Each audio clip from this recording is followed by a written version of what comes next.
لقب پانے والا مرادے غریبوں کی برلانے والا مصیبت میں غیروں کے کام آنے والا.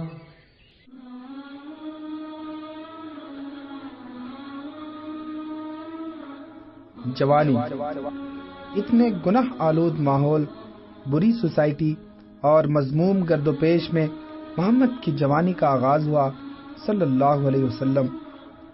قدم قدم پر فتنوں کا ہجوم اور برائیوں کا جمگھٹا، نفس کی رغبت، الجھاؤ اور میلان کے لیے ہر قسم کی سہولتیں موجود تھیں.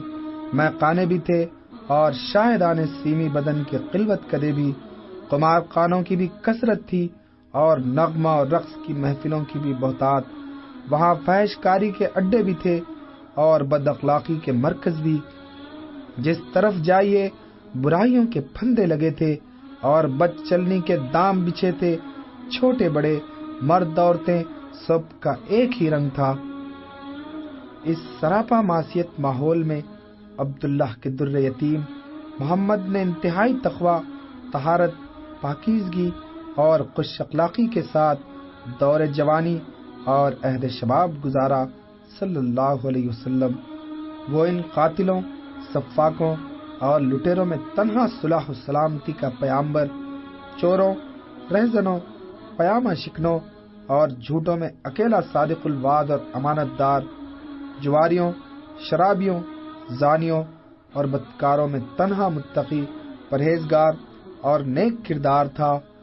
زیادہ سے زیادہ نیکی کا تصور جو انسان کر سکتا ہے، محمد اس سے بھی زیادہ نیک اور صالح فطرت تھا صلی اللہ علیہ وسلم. انسانیت کی بلندی کا آخری مقام جو ذہن میں آ سکتا ہے، محمد کی شخصیت اس سے بھی بہت بلند تھی صلی اللہ علیہ وسلم. دنیا کے اندھیرے میں صرف یہی ایک چراغ تھا. زمانے کے قارستان میں اس کی ذات گلاب بن کر مہک رہی تھی. دہر کے خس و خاشاک اور کنکروں پتھروں میں اس کی شخصیت گوہر شب ناب تھی. ہر پیالے میں زہر اور حنظل ملا تھا. صرف اسی ایک کے جام حیات اور مینائے زندگی میں امرت ہلکورے لیتا تھا. عام رنگ و بو میں بس وہی ایک ذات حق و صداقت کا مرکز اور ہدایت کا روشن مینارہ تھی. یہی ایک انسان ناطق تھا جس کے نطق پر سچائی ناز کرتی تھی.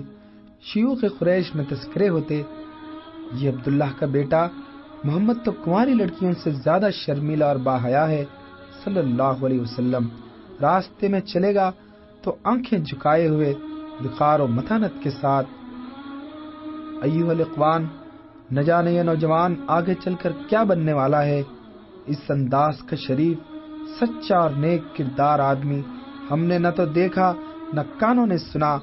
صاحبو، کسی سے وعدہ کرے تو چاہے زمین ٹل جائے، آسمان ٹوٹ پڑے، مگر یہ اپنے قول سے نہیں پھر سکتا. شراب اور لطف و تفریح کی قلوتیں تو ایک طرف رہیں، گانے بجانے، یہاں تک کہ افسانہ خانوں کی محفل میں بھی اسے کسی نے نہیں دیکھا. اور لطف یہ ہے کہ وہ راہب بھی نہیں ہے کہ دنیا سے کوئی سروکار اور واسطہ نہ ہو. وہ بازاروں میں جا کر خرید و فروخت کرتا ہے، قرض لیتا ہے، لوگوں کی امانتیں رکھتا ہے.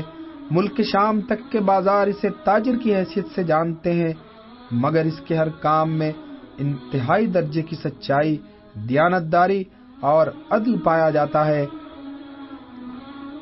ایک نوجوان، ہمارے خداوند بتوں کی اس محمد کے حال پر مہربانی ہے، جبھی تو اس میں اتنی بہت سی اچھائیاں جمع ہو گئی ہیں صلی اللہ علیہ وسلم. ایک بوڑھا مگر میاں صاحب زادے، محمد کو تو آج تک کسی بت کے پاس جاتے ہوئے بھی نہیں دیکھا صلی اللہ علیہ وسلم. یہ تو ان سے دور دور رہتا ہے، جیسے اس کے دل میں ہمارے خداؤں سے کوئی لگاؤ اور کسی طرح کی دلچسپی ہی نہیں. بے عقیدہ لوگوں پر یہ بت کاہے کو مہربان ہونے لگے. ایک قریش جس کے ہاتھ میں ترکش ہے، عبداللہ کے بیٹے میں اور سب بھلائیاں ہی بھلائیاں ہیں، بس اس کی یہی ایک بات ہمیں اچھی نہیں لگتی کہ لات و منات اور نظر و حبل اور ہمارے دوسرے خداؤں سے وہ عقیدت نہیں رکھتا. دوسرے انسانوں کی لغزش، ذلت قدم اور بھول چوک کے لیے ڈھیل دی جا سکتی ہے، مگر انسان کامل کو ادنا سے ادنا غلطی اور ہلکی سے ہلکی اونچ نیچ سے بچایا جاتا ہے۔ قدرت خود اس کی تربیت کرتی ہے۔ اول تو اس کی فطرت ہی کو صالح، سلیم، عادل اور سعید بنا کے بھیجا جاتا ہے۔ اس لیے کسی ناپسندیدہ بات کو وہ خیالی طور پر بھی نہیں چاہتا، لیکن بفرض محال کبھی کبھار کوئی ایسا قطرہ ذہن میں آ بھی جائے تو خدا کی مشیت اس کا عملی ظہور نہیں ہونے دیتی۔ محمد کی کمسنی کا واقعہ ہے کہ مکے میں نوجوان کہانیاں کہا اور سنا کرتے تھے صلی اللہ علیہ وسلم۔ ان محفلوں اور صحبتوں کی بڑی دھوم تھی۔ ایک بار آپ بھی اسی ارادے سے شہر میں آئے۔ وہاں آ کر کیا دیکھتے ہیں کہ کسی کے یہاں بیاہ اور گانا بجانا ہو رہا ہے، بانسری بج رہی ہے اور لوگ مزے لے لے کر جھوم رہے ہیں۔ یہ نہایت ہی ہلکی قسم کی بے ضرر تفریح تھی۔ محمد اس شادی کے مکان میں تشریف لے گئے صلی اللہ علیہ وسلم، مگر وہاں جا کر آپ نیند کا ایسا غلبہ ہوا کہ ساز و مطرب کی صدائیں نہ سن سکے، اور اتنے زور کی نیند آئی کہ صبح ہو کر دھوپ پھیل گئی تو آنکھ کھلی۔ اس وقت تک ساری محفل ہی درہم برہم ہو چکی تھی۔ محمد کی جوانی چاندنی سے زیادہ اجلی اور پھولوں سے بڑھ کر بے داغ اور معصوم تھی صلی اللہ علیہ وسلم۔ قدرت نے آپ کے دامن کردار پر بھول چوک کی پرچھائیاں بھی نہ پڑنے دی۔ یہ آپ کی آخری معیار اور سیرت و کردار کی معراج تھی۔ آپ کے دشمن اور شدید دشمن بھی آپ کی عصمت، پاک دامنی اور خوش اخلاقی کے قائل تھے۔